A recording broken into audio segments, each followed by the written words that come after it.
ये क्या, हमारे कान्हा जगन्नाथ जी के रूप में परिवर्तित हो रहे हैं? जानने के लिए सुनिए ये कथा। द्वारका के भव्य राजमहल में एक दिन बहुत ही सुंदर दृश्य था। प्रभु श्री कृष्ण, दाऊ बलराम, बहन सुभद्रा, माता रोहिणी और सभी पटरानियां एक साथ हंसी खुशी समय बिता रहे थे।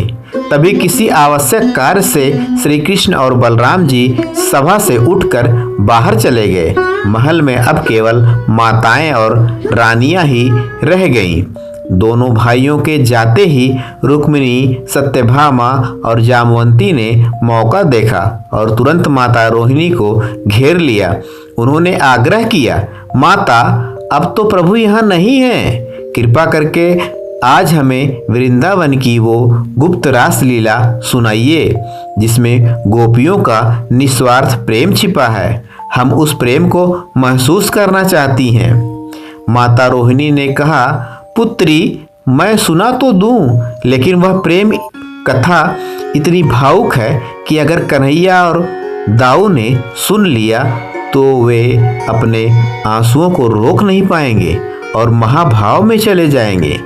इसलिए कथा शुरू करने से पहले माता ने सुभद्रा जी को पास बुलाया और कहा, बेटी, तुम अभी मुख्य द्वार पर जाओ और पहरा दो। ध्यान रखना, जब कथा चले तेरे दोनों भाई अंदर ना आने पाए। माता की आज्ञा मानकर बहन सुभद्रा जी दरवाजे पर खड़ी हो गई, लेकिन कुछ ही देर में कृष्ण और बलराम वापस आ गए। सुभद्रा ने उन्हें अंदर जाने से रोक दिया, परंतु ब्रज की कथा का आकर्षण ही ऐसा था कि दोनों भाई दरवाजे से सटकर खड़े हो गए और चोरी छिपे अंदर की कथा सुनने लगे। खुद सुभद्रा जी भी कथा में खो गईं।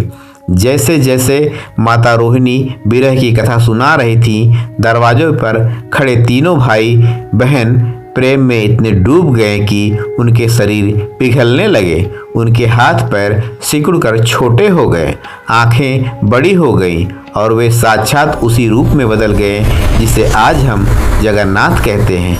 तभी वहाँ नारद मुनि आ पहुँचे। भगवान के इस अद्भुत अपूर्ण रूप को देखकर वो मुग्ध हो गए। उन्होंने वरदान मांगा कि कलयुग में भगवान इसी रूप में भक्तों को दर्शन दे, और तभी से हमारे प्यारे प्रभु जगन्नाथ भाई बलभद्र और बहन सुभद्रा के साथ पुरी में इसी रूप में विराजमान है।